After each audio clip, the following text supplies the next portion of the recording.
Faith plus work equals kaluwasan. Faith plus work equals kaluwasan. Mga igsoon, gusto tamong kamustahon. Kamusta imong kinabuhi sa pagkakaron? Kamusta imong sitwasyon?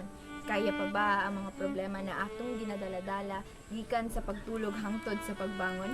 Iyang presensya dapat atong ekspektahan sa pagbangon palangdaan sa hangin na libre og chance na kita makamatapa si Jesus atong pasalamatan. Bisag asa pa man ang imong maabtan sa banyo, sa kusina man, sa gawas sa imong gipuy-an, siya ang kanunay pasidunggan mukuha tagkusog na mo padayon kadasig, giya og proteksyon, labang gamhanan ang atong amahan tungod sa gugma niya iyang gipadala iyang bugtong anak sa kalibutan, pinaagi sa berheng bayi na si Maria na tuman ang maong propesiya sa lungsod sa Bethlehem sa Judea gibisita sa maalamong mga tao ang bata na si Emmanuel ang tawag sa maong Mesaya. Siya ang nagsilbing modelo, siya ang saktong huwaran sa pagkaperpekto. Nagdako siya nabalaan masinugtanon ug naay respeto sa iyang inahan, sa iyang amahan sa mga tao. Iyang pagkabalaan na atong sundon, siya ang ehemplo. Gidemonstra ni Jesus kung mag-unsa kita sa kalibutan. Una, nagpabautismo siya kay Juan. Pinaagi niini kita malimpyuhan gikan sa sala ug mga dautan. Pero igsoon, dili igo na kita nagatuog ng pagbautismo lamang. Remember na faith plus work equals kaluwasan. Si Jesus nag-aayog mga nagsakit, mga pungkol na kalakaw, mga buta nakakita, ang mga patay na nga banhaw, ang maayong balita, iyang gitudlo na sangyaw. Tungod sa dakong pagtuo, sila nakadawat og nag-awas na panalangin og mga milagro. Makita kung unsa siya kagamhanan, nakalma niya ang bagyo, ang tubig sa kasal, gihimo niyang matamis na bino. Naabot sa panahon na iyang giplano, iyang kaugalingon, iyang sariling kaugalingon, ni iyang sakripisyo para sa iyang mga pinalangga dito sa cross sa Kalbaryo.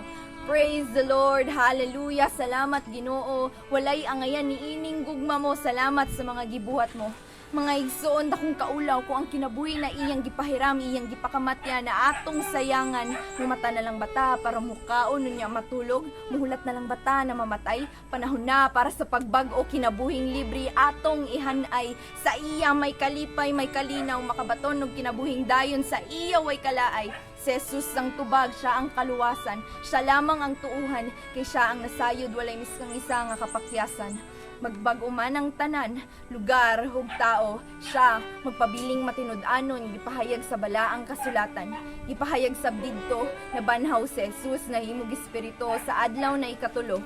Ayaw kamog kabalaka, ako hulata, ako mubalik pa, mauna ang saad niya, ako mubalik pa, ang Ginoo mubalik na, balik kita sa iyang presensya, ikaw, ako, kita, gihigugma niya, ang 99 na mga karnero, kaya niyang biyaan para pangitaon ka, bayaw, gisurrender ang imong kasing-kasing, pangayog pasaylo, i-acknowledge na ikaw makasasala.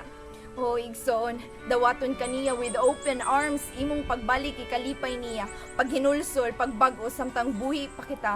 Lucas 5, ikaduhang bersikulo, maingon si Jesus, wala ako muanhi aron sa pagtawag sa mga matarong, kundili sa mga makasasala. Ug isip Kristohanon, dili nato ikahangol ang iyang mga pulong, na iyang gitudlo gikan sa bata, tiguwang og mga hamtong. Mateo, kapitulo 5, bersikulo 10, 3 ug 6, kita, o haleluya ang paglaom, kita ang asin sa daot nga kalibutan ug kahayag sa yutang atong gitungtungan. Ug isip mga Kristohanon, kinahanglan nga pamalandungan kung unsa ang gustong isulti kanato ni ining mga pagtulunan. Faith plus work equals kaluwasan. Dili igo na kita nagatuo ug nagpabautismo lamang. Isangyaw ang iyang mga pulong, ipaambit kung unsa siya kagamhanan aron makabot ang tumong nga makauban sa Dios didto sa iyang gingharian hangtod sa kahungturan.